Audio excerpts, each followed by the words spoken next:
Hi, colleagues. I can see that there are quite a few of the participants here.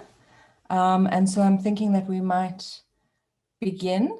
So I just really want to welcome you all on this third day of the Colloquium of Advancing Critical University Studies, which is an initiative of Nelson Mandela University, Queen's University Belfast, and the University of Ghana. I'm Dina Beluigi. I'm at Queen's University Belfast, and I'm fortunate to be a research associate at CUS, the chair for the critical studies in higher education transformation at Nelson Mandela University. If you don't know me yet, welcome. Lovely to see you here, and lovely to see some familiar friends too. Thank you for joining us, whether or not you were able to contribute to the previous 2 days. Recordings and materials from those days will be posted on our website, but I just wanted to offer you a quick recap. On the first day, we shared plans for growing the network, progress on various projects within the Advancing Critical University Studies umbrella, and by different contributors as a way to collaborate, discuss, and extend the discussions that we've been having.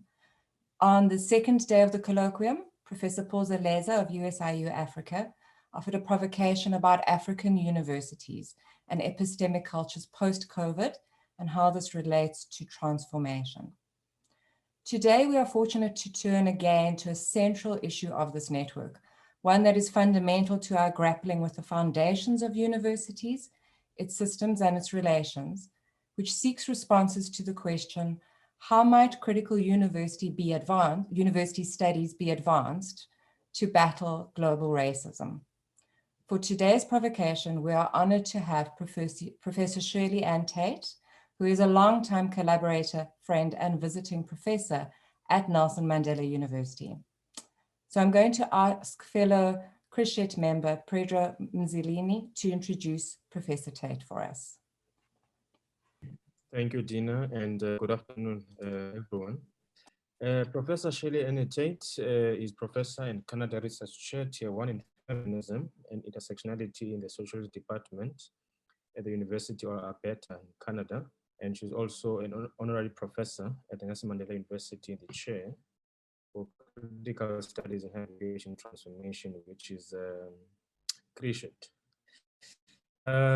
Prof. Shirley is a cultural sociologist. She's a qualitative researcher interested in intersectional thinking. In her writing, research, and teaching, she draws on Black feminist, gender, and critical race, queer, and Caribbean decolonial theory within her overall focus on Black and Atlantic diaspora studies and emerging identifications. Her recent publications include her 2019 book on decolonizing Sambo with Emerald and chapters in anger, psychic institutional pain, and silencing in the academia, and also the student of color attainment gap in higher education and the institutional culture of equality, diversity, and inclusion. Prof. Tate's research interests include the body, mixed race, domestic and care work, beauty, Black intersectional identifications, migration, positive and negative effects, the culture of Britishness, food, race, performativity, decoloniality, transracial intimacies, skin bleaching, lightening, toning, and the politics of skin. Previously, she was a professor of race and education and had the first appointment of its kind in the UK, and also the founding director for the Center of Race, Education and Decoloniality at Leeds Beckett University. Without going any further, without short bio, I would like to invite Professor Shirley Anne Tate to give us the lecture today. Over to you, Prof. Thanks, Pedro. Thanks very much for your nice introduction. I think I'm going to start to make it shorter though when I send my bio out, but thank you so much. So this title emerges from something that was said to me as I was about to leave my last UK institution. I was trying to negotiate a very small pay rise to encourage me to stay in the UK, because for me it would have been clearly much more convenient on many levels. So this is what I was told at the time when the university refused to negotiate with me at all. If you were a white man, they would have negotiated with you the minute you were approached. This was said to me by a white man as well, who was my dean. And this made me think afterwards. At the time, I just, you know, how you kind of stand there frozen and think, okay. But at the time, I thought, then there has to be something in this. This is an interesting comparison. And that made me think about how this was very much about bodies of value in academic life. So that's why I've titled the chapter that's going to appear in a book in that way, but also still kept it as the title of the talk. Can you go to the next one, please? Right, so this is the structure of the whole chapter. I'm going to leave some of the middle out because I don't think I can do it all, of course, not in 30 minutes. And I think after 30 minutes on Zoom, it's kind of really tough to keep focusing. So the whole chapter is there, and it's focused around working, because, you know, Black women do a lot of different sorts of work in institutions.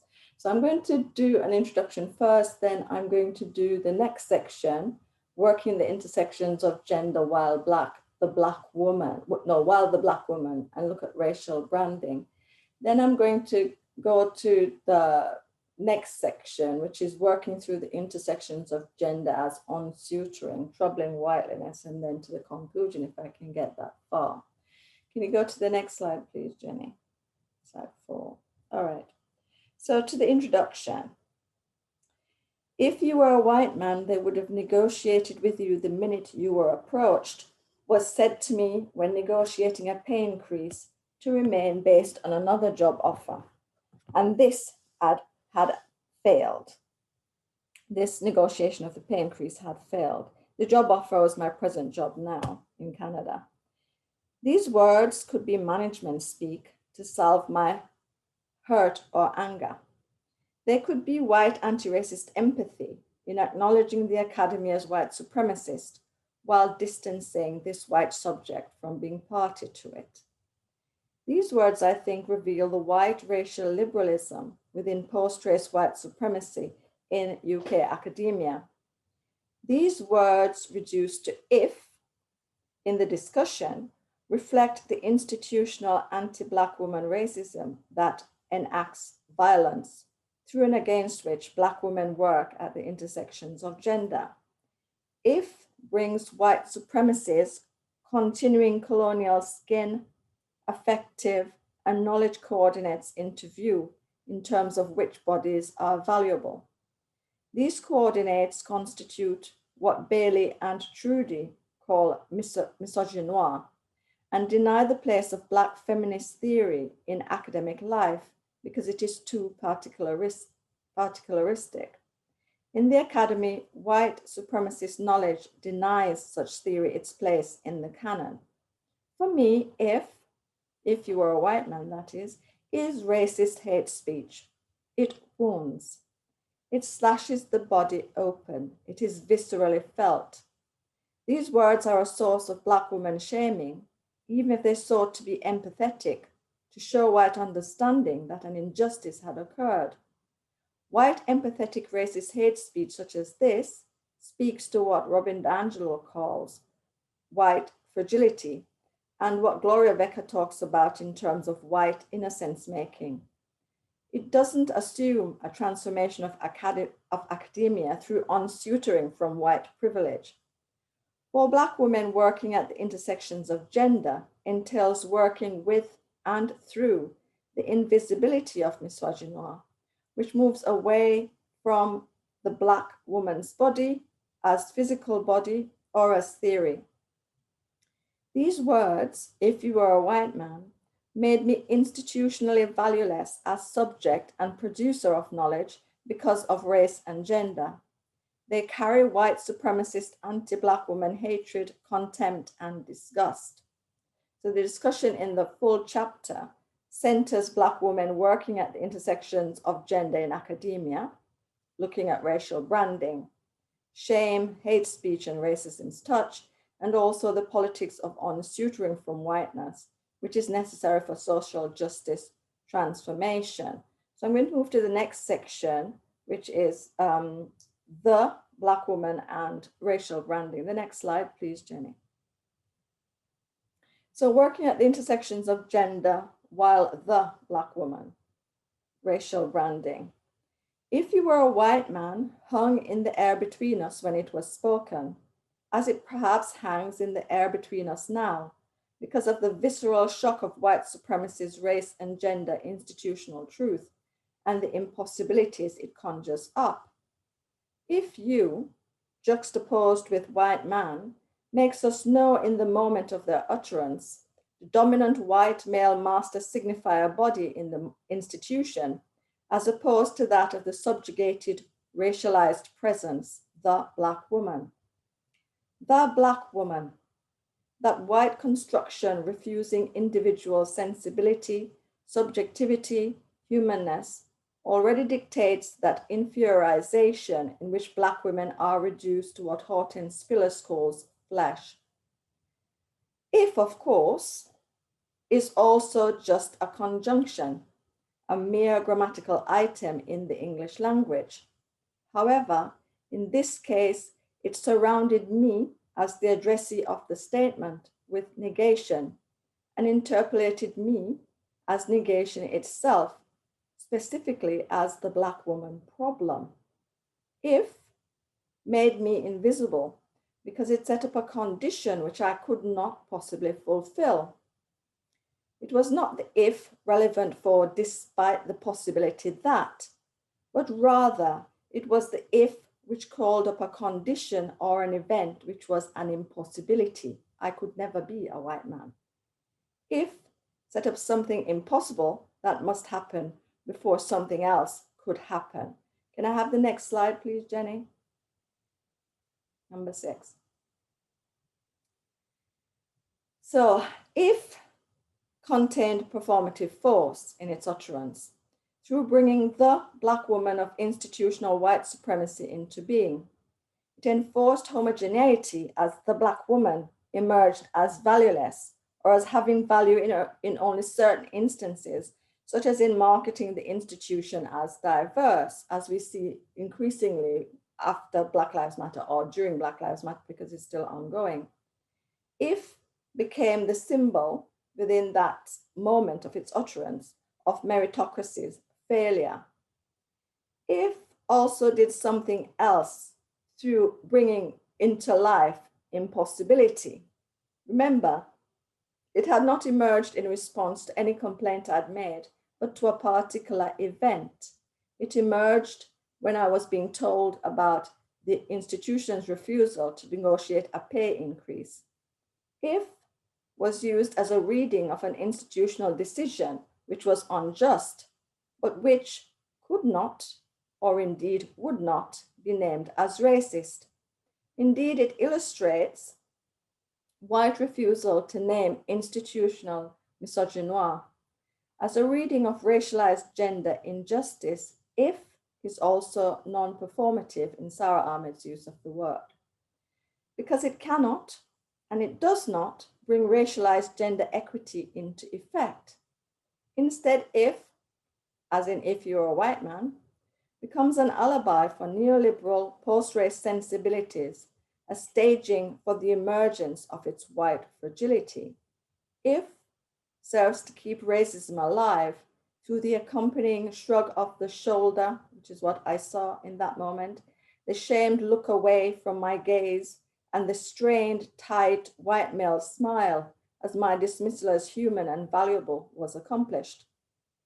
That if made me invisible in that moment through its attempt to placate, to pour salve on the wound yet to come.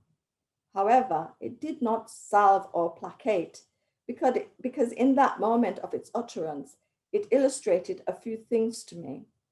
First, it illustrated how anti-Black woman racism, misogynoir, works insidiously through constructing barriers which are impossible to overcome.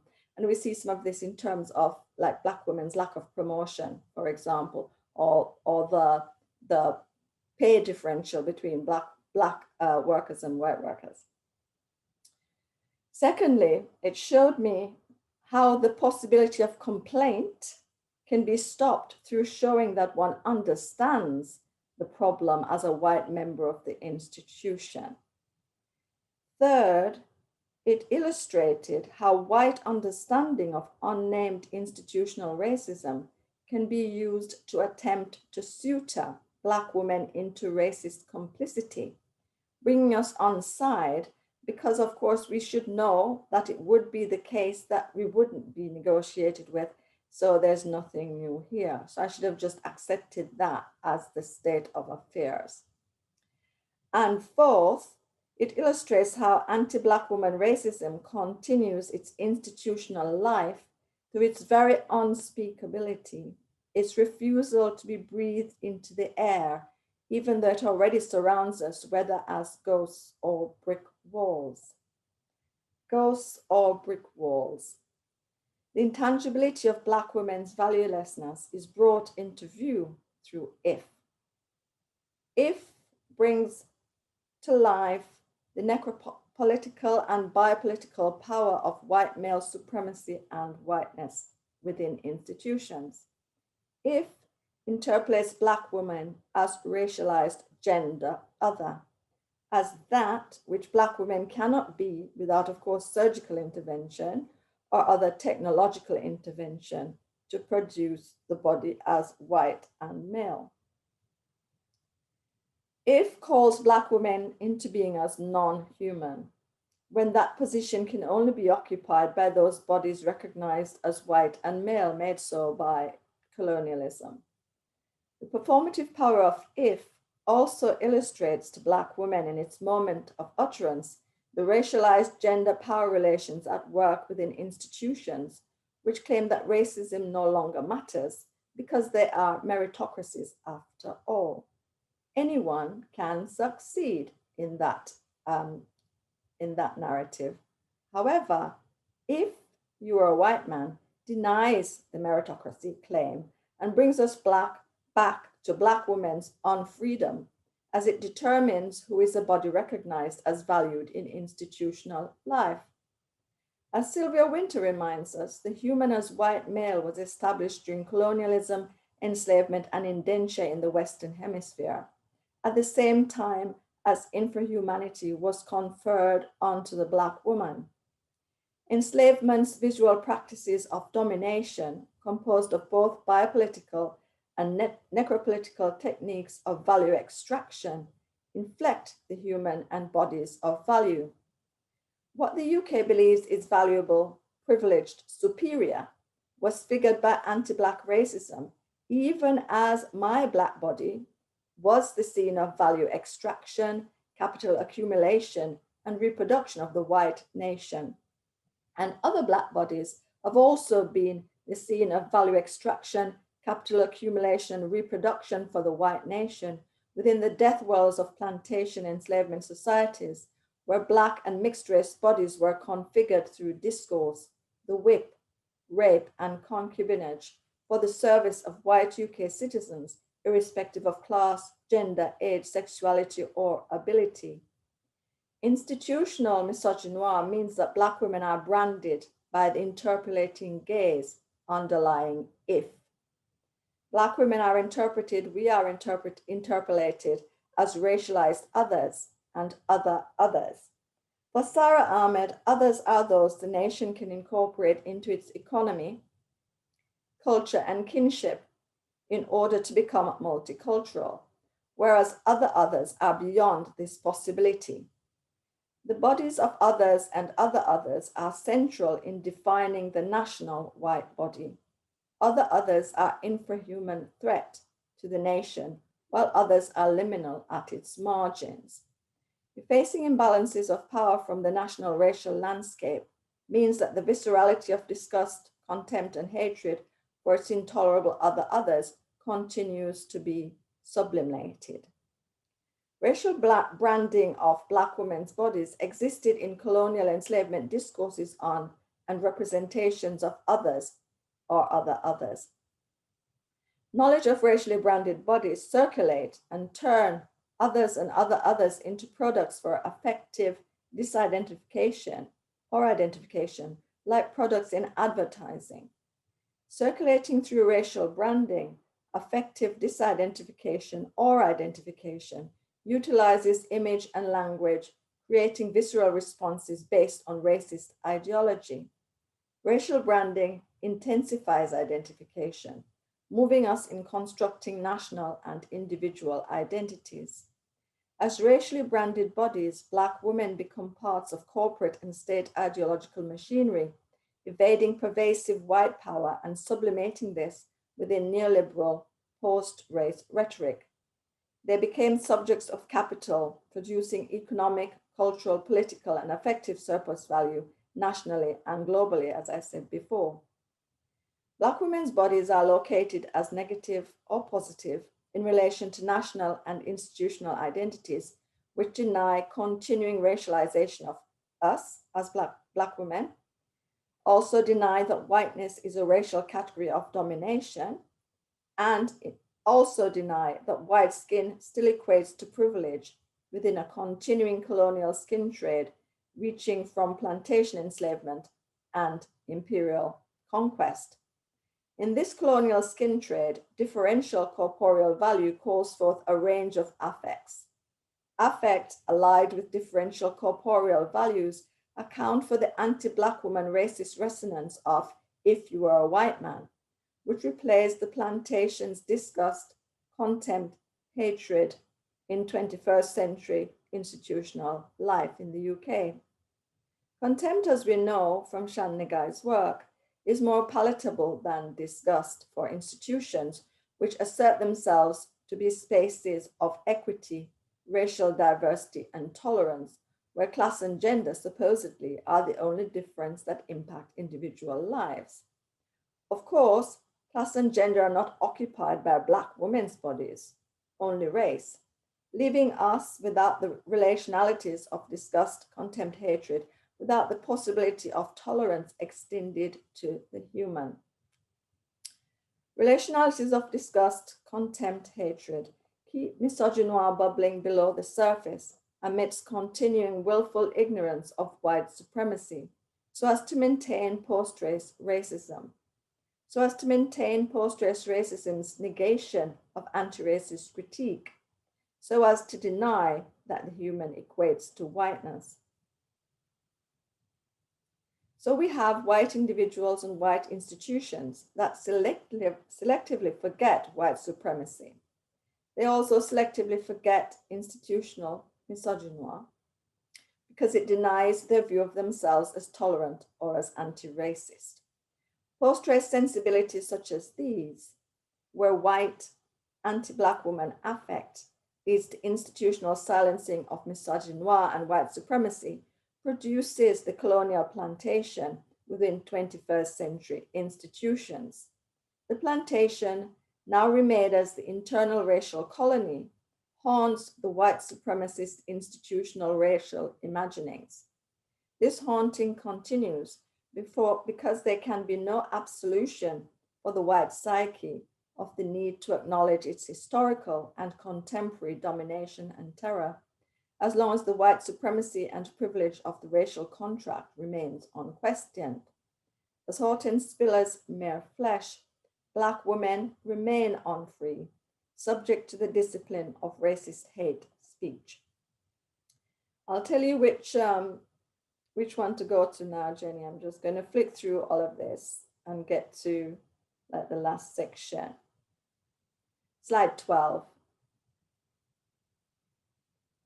Okay, so I've cut through racist hate speech because that is what "if you're a white man" really is. It's a way of distancing the white self from the charge of racism itself while producing racist hate speech. So I'm going to go to look at another sort of work that happens at the intersections of gender, and that is on suturing. thinking freedom and decolonization in terms of anti-racist alliances. Okay. So theory fixes Black-white opposition through what Lewis Gordon calls sociogenesis. Sociogenesis is the role of human institutions in the constitution of phenomena that human beings have come to regard as natural in the physical sense of depending on physical nature. Sociogenic dimensions are meaning constituting dimensions of social life. If society continues to see and to constitute Black people as no thing, nothing, as negation, this continues a denial that there's a Black perspective on the world, a Black worlding of the world, so to speak. In the white worlding of the world, where the UK Academy generates the study of race and ethnicity, Blackness and whiteness have been constructed as opposites in social, institutional, and psychic life through a racialized sociodiagnostics.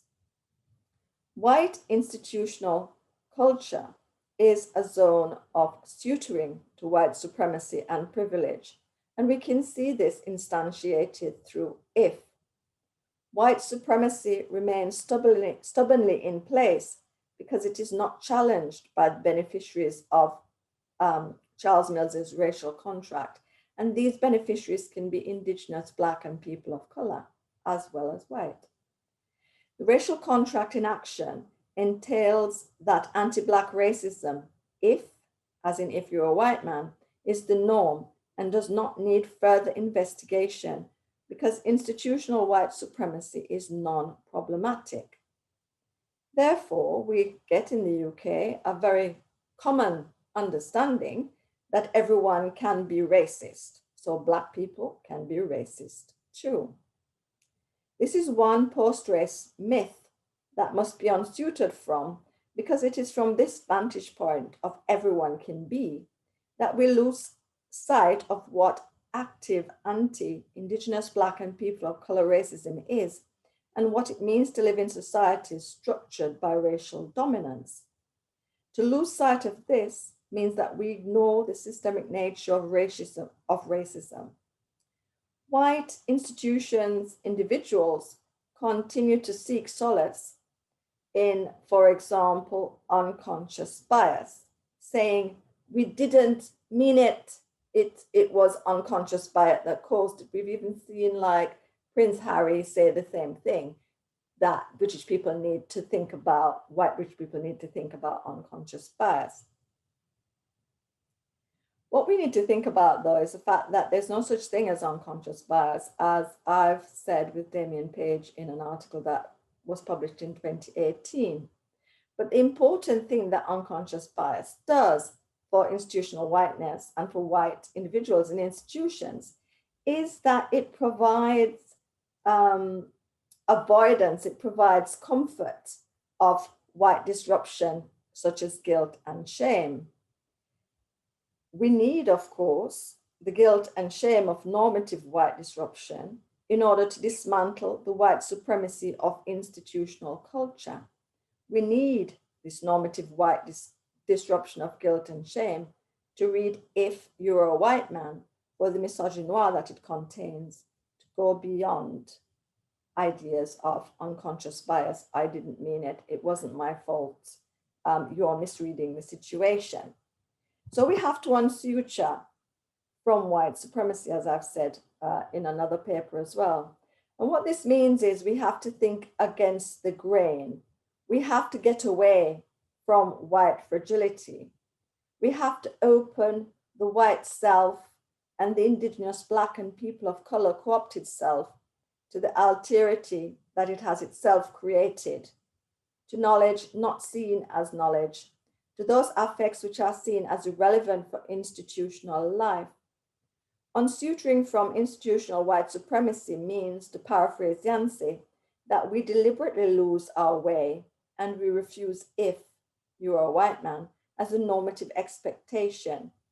We have to create this space of criticality to unsuit ourselves as and to stop seeing ourselves as if from a distance. We have to stop being complicit in maintaining a white racist world.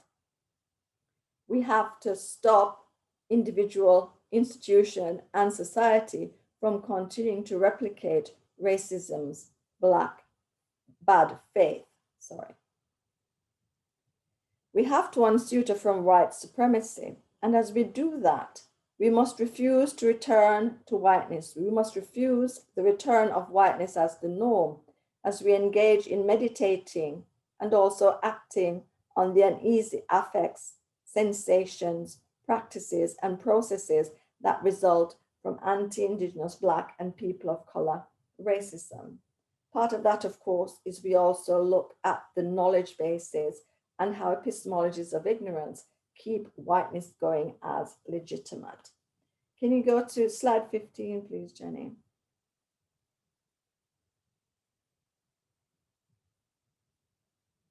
Is that 15? All right. Okay, go further down, sorry. Go to the next one. Go to 16. Is that the last one? I finished then. I didn't realize that I finished. Yeah, I finished. Thank you. Okay, thank you. There we go. We can go to the end. I've got my that's it. Thank you. Yeah. Great. Thank you, Shirley. That's all right. Thank you so much, Prof, for such a thought-provoking presentation. Now, colleagues, we move on to the next stage of the program, which is to have our 4 breakaway rooms. So I think Jenny will facilitate how we get divided into those breakaway rooms. Basically, breakaway rooms are for each one of us in this session to introduce one another and the projects that we're busy with, and also get to interface and interact with the ideas and also the questions that have been raised by Prof. Shirley in the presentation that has been made today. Also, please note that in the breakaway sessions, which will be 4, if I'm correct, Jenny, each group must please have a facilitator and a scribe. So amongst yourselves in each breakaway group, elect or appoint a facilitator and a scribe, and you'll be spending there 30 minutes in those breakaway rooms, and then return back to the main room for a report back, reflections and some provocations as well, emanating from each breakaway room. Is there anything else, perhaps, Jenny, that I am overlooking? I think from my side, my guidelines are clear. But perhaps I can go, Pedro, if you, I've got a sun here at the back of my cabin here. Right, Shirley, if you can, if you can hear me, and Sue, you can also come in if you want to. I wanted to reflect, Shirley, on your question that relates to how if from the side of the white male subject is both a form of distancing the self from the production of racism, and at the same time the production of innocence within the generation of that same institutional racism. Of course, that's a massively complex framing. So if you can just say something more about that. Okay, thanks, Andre. Yeah, I thought about this because of relationships of collegiality that you have in institutions, right? So I won't have been the only Black woman who heard that if you are a white man. Also, white feminists say that to each other if you were a man, always assuming that the man is white in that context. If you're a man, you would have been promoted. So it's something that's often said. And what it does in that moment of the person saying it, if you were something that you can never be, is that they kind of produce this empathetic attachment to you if you allow them to do that, in which they're saying they understand the problem is not you, it's the institution. Okay. So if you were a white man, he didn't say to me, this institution is racist. He said to me what the problem was, if you are a white man. So in that way, even as a white man, he was choosing to distance himself from that very activity of, anti-Black woman racism. But at the same time, he also made himself innocent of it, right? He didn't cause it. That is not his viewpoint. If it was up to him, then, in other words, I would have been given the extra money to enable me to stay, because that's what he wanted when he went in to do the negotiation for me, because he was my boss, right? So he made himself innocent from that decision. That was not his decision. He had to relay the bad news to me. I don't know what happened in that room. I don't know what he said. I wasn't there. I wasn't some fly on the wall. It could be that it was him who said, we can't afford it as a school, so we have to let her go. I don't know. I would just have to think, maybe he tried hard and didn't get anything, so he was disappointed. Being a collegial person, that's probably what I would say. But it doesn't mean that I can't then think about what the very phrasing of that rejection does. You know what I mean? Did I explain it, or did I just make it more complicated? Yes. Sorry. There's a double Okay. privilege. Okay, Jenny, you ready? Yeah, I'm just saying ready. Andrea, you're welcome to respond. So I'm going to open the rooms. You'll get a message to join the room. So then you can go ahead and do that once Andrea's finished. I'm just opening it now. Thank you. Yeah, and I can see Sahar says something there in the chat that's probably relevant to the discussion.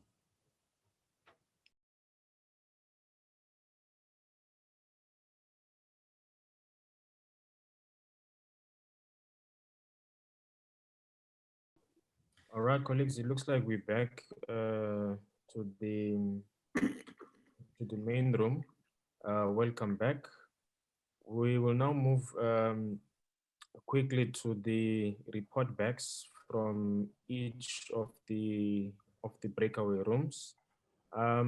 Jenny, I'm gonna need your assistance around this one in terms of identifying each of the four groups and the people coming back in to report on behalf of each one. Okay, so Pedro, in terms of the rooms, room 1 was Christy van der Westhuizen, Dina Beluigi, Satish Kumar. So I think if that group can maybe go first, and then I'll identify the next. Would that work for you? Yeah, I think it's fine like that. So each group will present a report back, and then the Prof. Tate will then give a response on the inputs that have been given from each group. Okay, group 1 is identified by Jenny. You can go ahead. Thank you. Sahar and I will present on behalf of the group. Sahar, I throw you in the deep end. Would you like to start? And then I'll build up from that. That's hilarious. I love that you did. Okay. Greetings, family. I apologize for not having my camera on. We lost electricity because of the snowstorms, but I wanted to share a little bit about what our group discussed, and then I will pass it on to Joe to help fill in the blanks. And if anyone else in our group would like to share, please feel free. So there was appreciation, Shirley, of you starting with a personal account.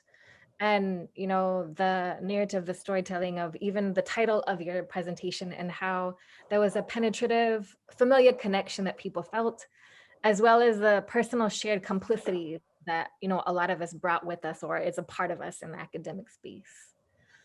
There's also this idea of talking about how racism has transmuted and evolved, and talking about the various forms that it's transmuted and evolved, but also paralleling that with maybe studying the historicity of unconscious bias and how it emerged as a form of innocence making, as an idea in relation to implicit, explicit bias in the academy, and maybe trying to understand why is that, you know. And then also there was the comparison brought to Pumla Dineo, and I'm sorry, I can't pronounce her last name. I need to work on those clicks. But like, for example, the author of Rape, A South African Nightmare, who talks about this idea of innocence making in terms of an unseeing or unknowing people, you know, like turn away, not recognizing that gaze.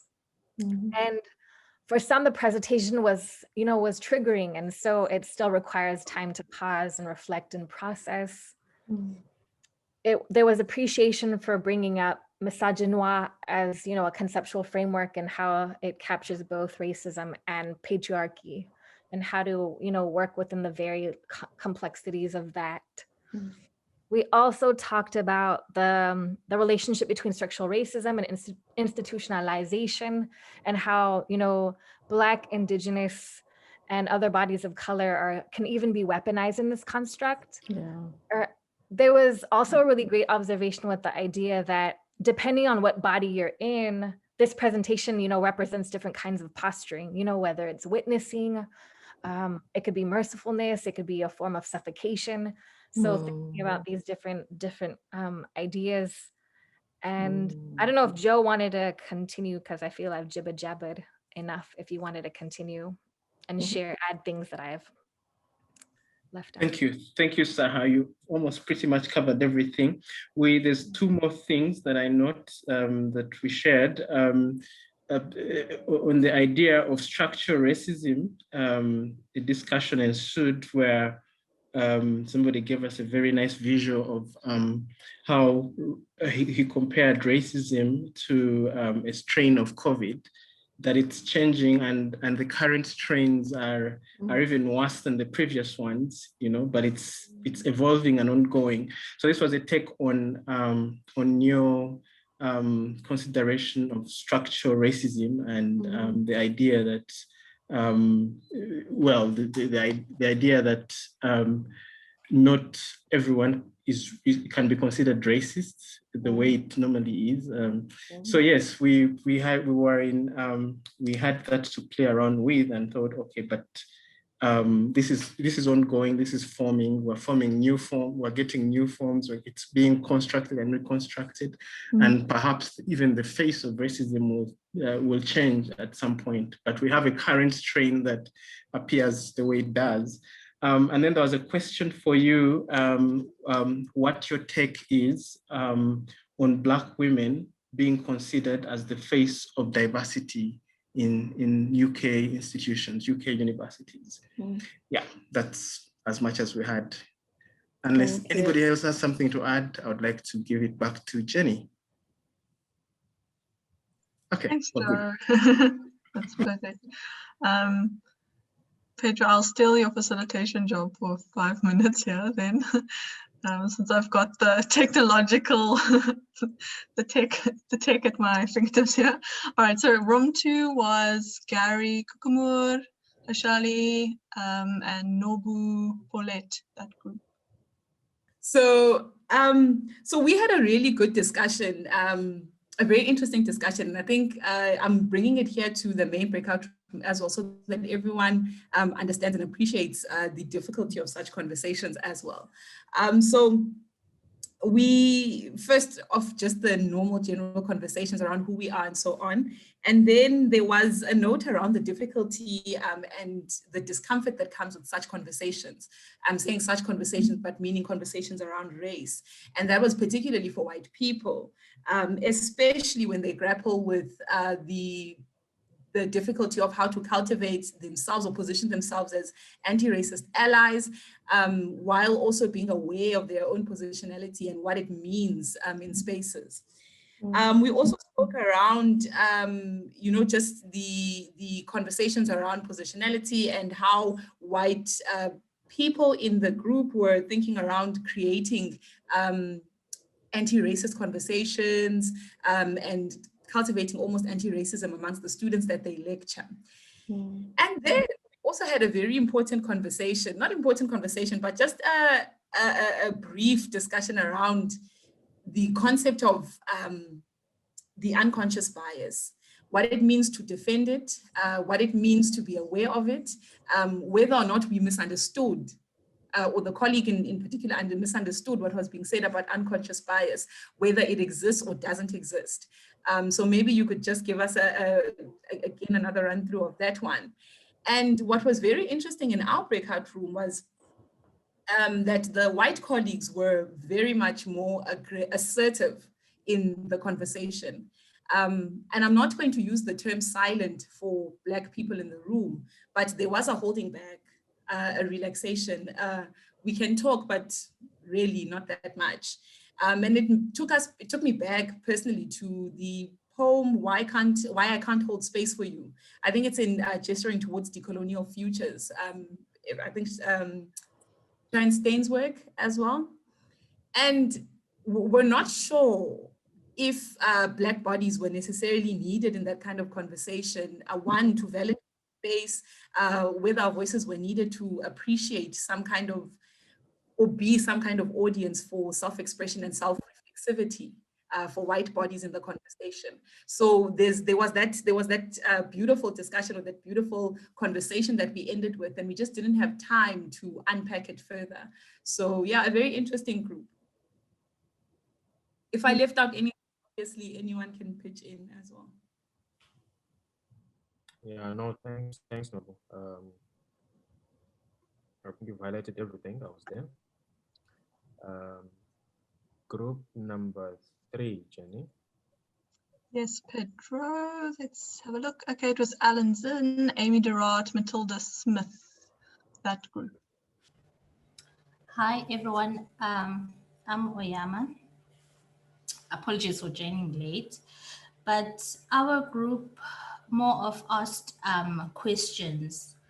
There were about 3 or 4 questions. The first one was, why are we dealing with white supremacy and not Black supremacy? And why was it the Black person who was oppressed and not a white person? And the second one was that you would find that in a family, 2 siblings will be grown the same way, but you'd find one being racist. How does that happen, and how can we deconstruct that in our families? And then we also had a question as to what are the implications regarding to the university level in post-apartheid, because you could find that now for one to become a professor, it will take them 20 years, né?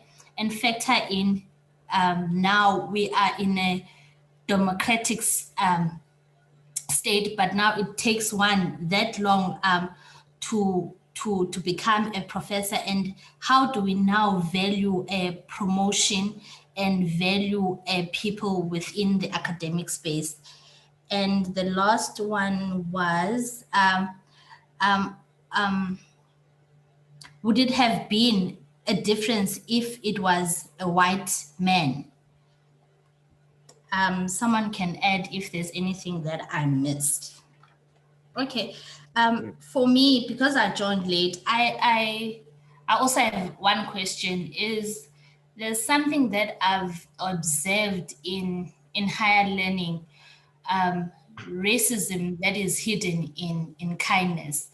I don't know if anyone has picked up on that, how certain opportunities are given to a particular race, whilst some opportunities are also given to a particular race, but not in the same level, knowing very well there is a certain race that comes from a disadvantaged background and they would accept anything. However, that certain particular race will be given an opportunity, but not at the same level as another race.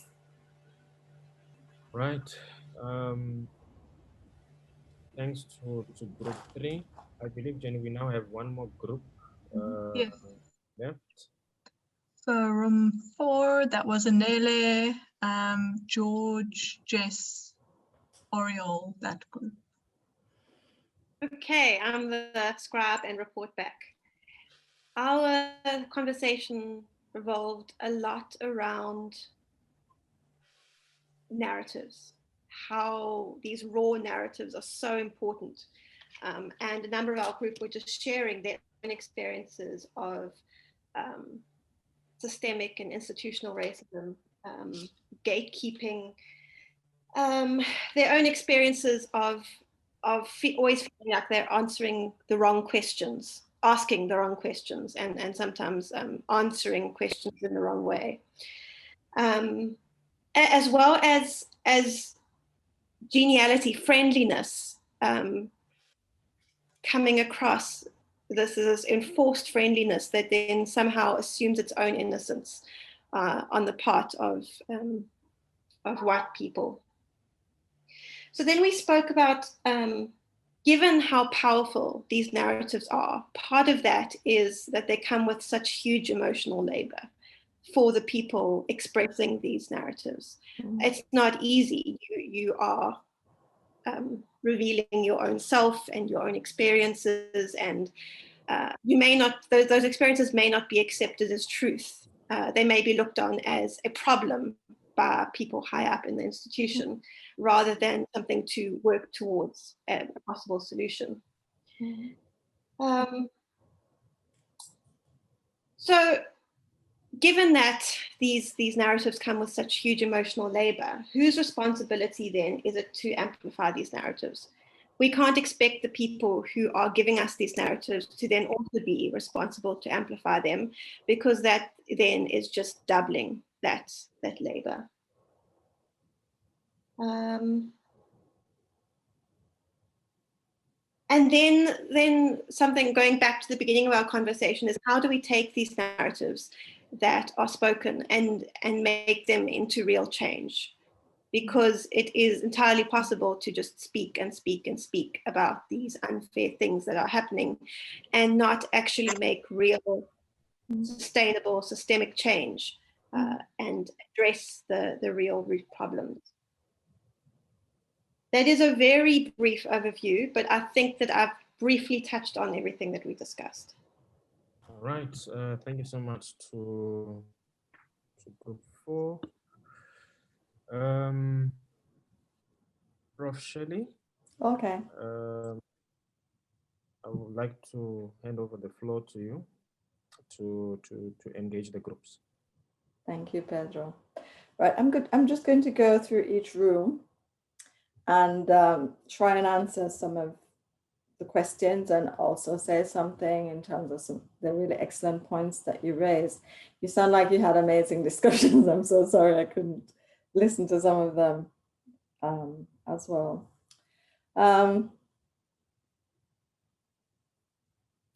Right, so from room 1,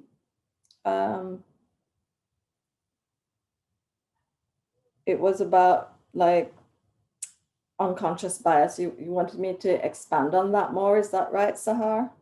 Is that what your group wanted? A little bit more on that? Well, I think it was last time I was in Nelson Mandela, I actually gave a talk on unconscious bias based on the publication that I did with Damien Page. And I think it's actually been recorded and it's there on the Krishet site for you to look at if you want like a more extended version of unconscious bias and how it works in institutions, right? So for me, the reason I felt I had to say something about unconscious bias as continuing white institutional supremacy and also anti-Black racism is that it seemed to me that there's no such thing as unconscious bias, actually. Because if you think about it, you know, whatever bias we have relates to the society in which we live or our family or something, which is also within a society and a culture. So therefore, we all inhabit discourses, as Foucault would say, which have biases in them. So it's not unconscious at all. The moment somebody in the UK sees somebody's name, say, I don't know, Yasmin Patel, and decides that they're not going to interview that person, because this is an Asian person that won't fit into the team. It's not unconscious, it's very, very conscious. The moment somebody in the UK listens to my accent in a job interview and goes, she's not really British, I can hear something there, I'm not sure where it's from, and asks me, where are you from then? It's very, very conscious. So to me, there's no such thing as unconscious bias. But the point is that unconscious bias has been introduced into the whole of the UK in a way, all institutions in the UK, including universities, as a thing that we must guard against, because unconscious bias is now taken to be racism or sexism or homophobia or age discrimination. That is what drives those oppressions. So in the UK, what you can do now is you can do an unconscious bias training thing online. You can take like 15 minutes, learn how not to have unconscious bias anymore, and that should make racism go away, for example, or make sexism go away. Well, no, it does not. It just provides an alibi to say the whole institution has been on unconscious bias training now, so we're all set. We're all okay. Black people won't experience any of these negative things anymore. There will be no more homophobia. It's all good. So it's important to me to remind people unconscious bias isn't unconscious, it's very conscious, and it's a very important part of institutional racism and interpersonal racism as well. But as you said, there are these new configurations of racism. And for me, unconscious bias is part, the notion of unconscious bias as a problem is part of a new configuration of institutional racism that keeps institutional racism going. It's interesting, isn't it? But yeah. And you wanted me to say something about my take on Black women being taken as the face of institutions. Well, I mean, we can see it, can't we? I'll give you an example. Serena Williams, my favorite women's tennis player for many, many years, right? She's been the face of tennis rackets, sports clothes, sports shoes, sports drinks, etc. throughout her incredible tennis career. But all that time that she's been the face of corporations, making lots of money for those corporations, she's also experienced a lot of racism from fans and from staff on the court and from other tennis players as well. And that's been her life as a tennis professional. So while she's there being the face of women's professional tennis, she's also on a regular basis negated as the best woman tennis player in the world. And I use her as an example because there's recently been news about the kind of director of the Madrid Open, Ion Tiriac, saying, she should retire. She's now a monster. She's completely overweight. You can't stand seeing her anymore, basically, on the court, because what he wants to see instead is a player more like Steffi Graf. Said that. And it caused an absolute media storm. So for me, it doesn't, because Black women become the face of organizations for some marketing thing, like in the UK, if you look at student prospectuses, you can see like Black students and students of color, on the covers of the prospectuses, because the UK sees itself as a player in the global market in higher education. But it doesn't mean when those students end up in the classroom that they get treated properly. They experience incredible, egregious racism. It impacts their ability to study. It even extends to the fact that in the UK, it's been shown, I mean, you can say it's been shown, research has shown that Black students who start out with the same kind of A-level points to get into university, so say they get straight A's at A-level to get into university, by the time they end in the third or the fourth year, unlike other white students who got A's the same as them. And if you also take into account class, so you can take into account all of these other factors that can impact, but if you take all that into account, Black students get like 2 2s. They don't get first. Sometimes they don't get 2 1s like white students. They get lower classifications in their degrees. So you have to wonder what happens to these Black students who at the beginning, after their A levels, they got A's and A stars. How can an A student, an A star student, end up with like a 2-2 degree? Not that anything's wrong with that, but I'm just saying, why didn't they get a first? So something's happening to these students in our institutions. So just because you have a Black woman as the face of the institution doesn't mean anything particularly. It's all a marketing ploy. Anyway, that's what I think. That's why I never want to be on the cover of anything, because I won't support racism in institutions by doing that. All right. I hope I managed to answer some of what you wanted me to do, but then please, ask me. Okay, yeah, there we are. So somebody in the chat, read the chat, please. So room 2. And I see that Nobu actually put a longer comment in the chat on room 2's topic as well. And somebody from that group has given a phone number for more discussion. And this was about white discomfort of conversations around race and white allyship as a possible problem, and the silences that can happen within groups of people when racism is mentioned. Or you are the unconscious bias group too, so I've kind of answered that kind of question. I think I'd like to go to what Nobu said about black bodies, Black thought validating whiteness, right? Because this is a position that we're often put in, especially as people who work in institutions that we don't necessarily share the same outlook with, right? So, for example, my outlook would be that universities in the UK are institutionally racist, and I don't need to have a discussion about that. It's a, it's a pretty well-researched and highlighted fact. But in conversations with colleagues, the minute you say that, there's defensiveness that comes in, Robin DiAngelo's white fragility. So people become silent because they think you're silencing them with what you've just said. People also withdraw from the conversation. People become angry. People kind of negate the comments by making snide remarks, right? And what interests me about that is,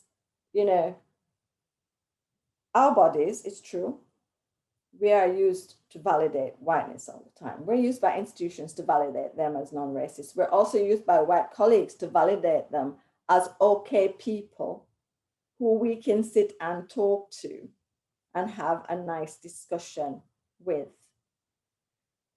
Why is it then that it doesn't work in reverse? Not that I need anybody to validate me. I'm kind of really old. I'm not really interested in those kinds of relationships. But why is it then that we can't be validated as Black academics within institutions when we do use some white generated theory in our work, when we do work with colleagues, with white colleagues very well?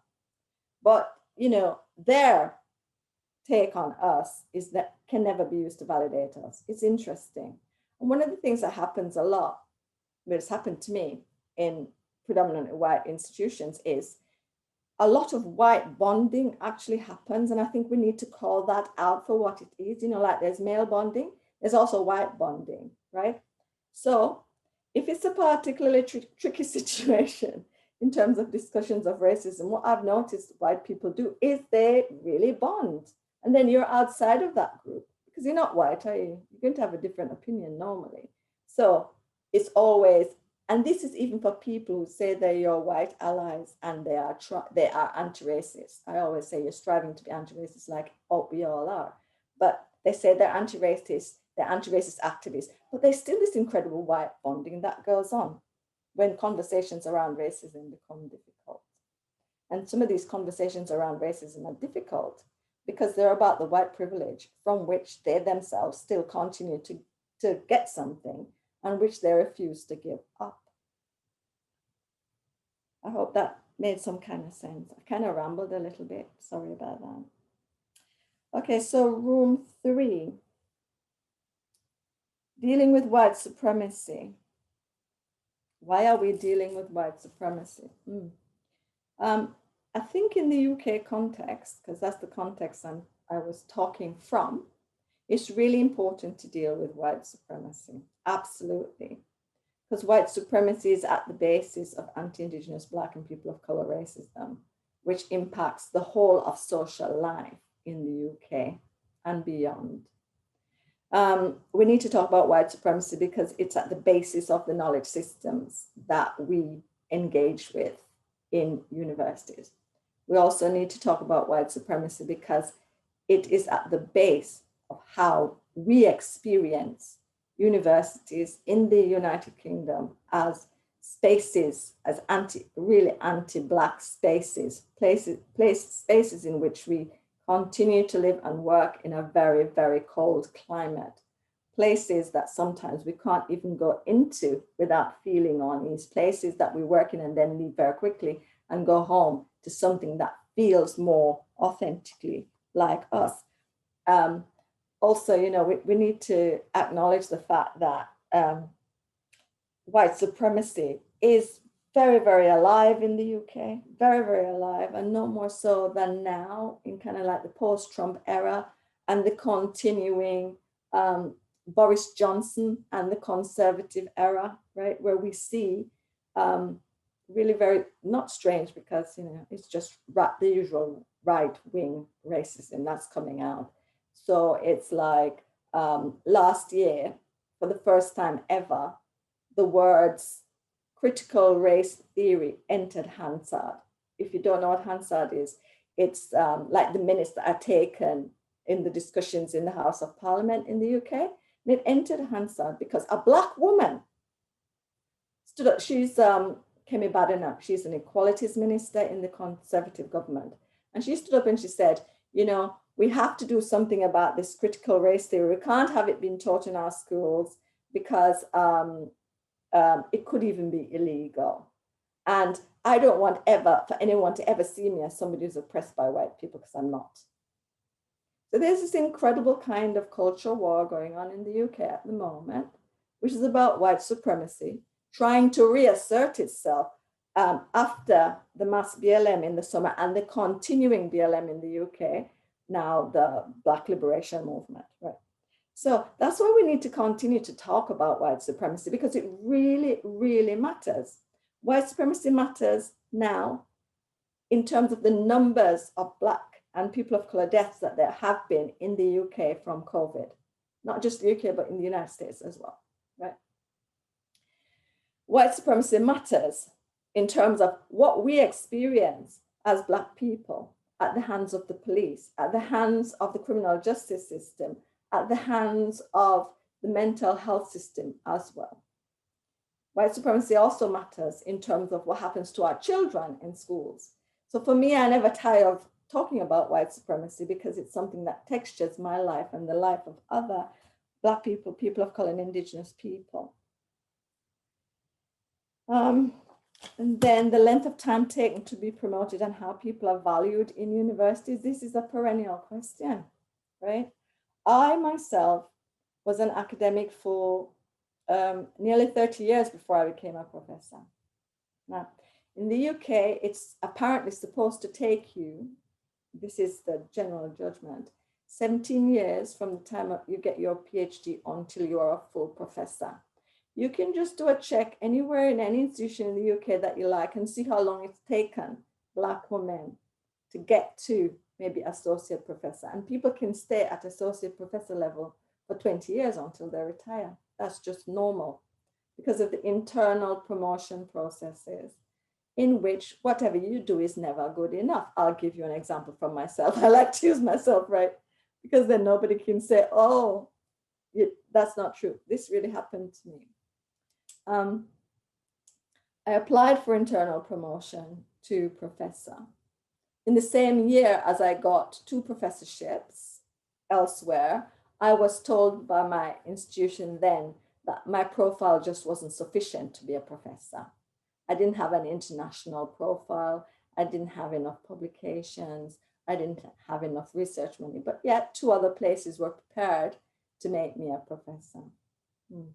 So you have to kind of think to yourself, well, what happened there then? What judgments are being used internally, and how are people being valued internally as well, as opposed to externally? So would it have been different if it was a white man? I expect from that you mean if a white man was talking to another white man.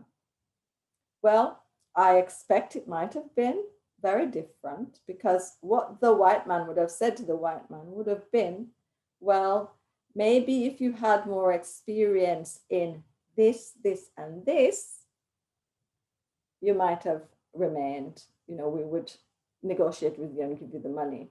Or it could have simply been, you know, they hear you're going, they immediately give you a pay rise to try and keep you, because they value your contribution to the institution. And that happens a lot to white male professors and white women professors in the UK. Negotiation is never needed. The mere whiff of you've got a job somewhere else, or you're going for an interview, makes management give you more money to keep you. And that also kind of relates to your other question about racism hidden in kindness, where some opportunities are given to some and not others. That's really true. That's absolutely true. And it's about as well how those opportunities are seen and ranked within the institution, as you rightly say. So room 4, about narratives, right? So narratives may not be accepted as truth and used for, and then how can you make real change and use them for action? That's true. I think narratives might not be accepted as truth. But one of the things about narratives, as we know, within like feminist methods, Black feminist methods, or critical race theory, race feminist methods, for example, is that narratives are a very powerful analytical tool, right? So it's about what do you do with a narrative once you say the narrative. You have to do an analysis. It doesn't just sit on the page. You have to analyze it for the purpose of what you're trying to show. And that's what certainly Black feminist approaches to the use of narratives does, and what critical race theory use of narratives also does. And I think also that narratives are like really important for action as well. If you think about what an interview is, you know, like an open-ended interview, a lot of institutions do send out things like staff questionnaires to find out what their life is like in the institution. Those are narratives too. Interviews are narratives as well, and people use them all the time to make change within institutions. So I might not be believed, but I think that one of the reasons why I started working in this way, using my narratives and those of other women, is because I think that they give people access to things that they can relate to, because the same thing has happened to them as well. I won't be the only Black woman who's had that thing said if you were a white man. A lot of people would have had that said to them as well, as a justification for why they're not getting what they expected to get. So I know in like sociology, you know, some sociologists, because I'm one too, would see narratives as too subjective, but everything is subjective really in terms of research. I don't think there's something called objective, but anyway. And you are right, narratives are incredible emotional labor. But when I started doing this, using this approach to looking at institutional racism, because I thought this was the right approach to use, because it looks at institutional racism in day-to-day interactions, right? As part of your everyday lived life in institutions.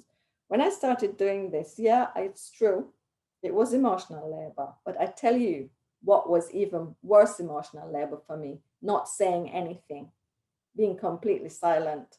So I started to do this work as a kind of catharsis for myself, as a sort of therapy, because I had to understand how racism operated. What was it that I felt in that moment that made me think this is racism? So for me, it's also got this cathartic like purpose. You also mentioned an enforced friendliness, which assumes its own innocence for white people. I can't speak to this, but I can understand what you're saying. I think it's only like white people that can talk about the enforced friendliness that they have to display in institutions. I've been on the receiving end of that enforced friendliness, and I don't appreciate it. I would much rather people walk past me in the corridor and not say a word than enforced friendliness. I say hello to everyone because that's how I was brought up, to have good manners. So you say hello to everyone. But other people, they don't have to say anything to me, and I won't say anything to them either. And then we get much more honesty in the workplace, rather than having a situation in which some Black people, people of color, might be duped into thinking that they actually belong in the institution, that they're actually going to gain something from it like their white colleagues, because that then turns out not to be the case. We are completely in spaces of unbelonging, I would say, you know, in UK institutions. But that's my opinion, not just mine, the opinion of others as well. I think that I've addressed the questions, the comments as I understood them, Pedro, so I'll pass back to you. All right. No, thank you so much, Prof. Tate, for that conversation. And I don't know, Jenny, I'm looking at time. We are left with 5 minutes in the conversation. So I think I want to now hand over to Dina. Dina, please take the floor. Sure, thank you, Pedro. Thanks so much, Shirley, for never taking us down the easy path. And thanks everyone today for their contributions to understanding how racism operates within the Academy. Recordings and materials will be on our site, so subscribe if you wish to. It's www.ACUSAfrica.com for the recordings and for materials. And then as a co-host for this colloquium, on behalf of Andre and Michael, I'd like to offer a vote of thanks to a few people. First of all, of course, to Professor Shirley Anne Tate today, and to Professor Paul Zeleza for their provocations. To my fellow ACUSAfrica coordinators, Professor Andre Kiert, and to Professor Michael Ochirefo. To the ACUSAfrica network members who also contributed this week. And then, of course, the Crochet team. If we were together, we would applaud now, so you're welcome to add little applauds if you want to the chat room. To the Crochet team, we really need to applaud you because this takes a lot of work. So I'd like to highlight Nobu Poza and Pedro Mzelieni for facilitating, to Jenny Dupree, Anele Mgadi, and Amy Durant for organizing and assisting on the technical side, which we all know has become a real labor of love during COVID. And of course, to all of you as attendees for your support and your willingness to engage in the discussions today and the last few days. So colleagues, please rest well for now and let us continue in our work. Remember that there will be a webinar coming in March, and you're all very much invited to join us then. More will follow on the website. So thank you all, and keep well. Thank you, Dina. Thank you.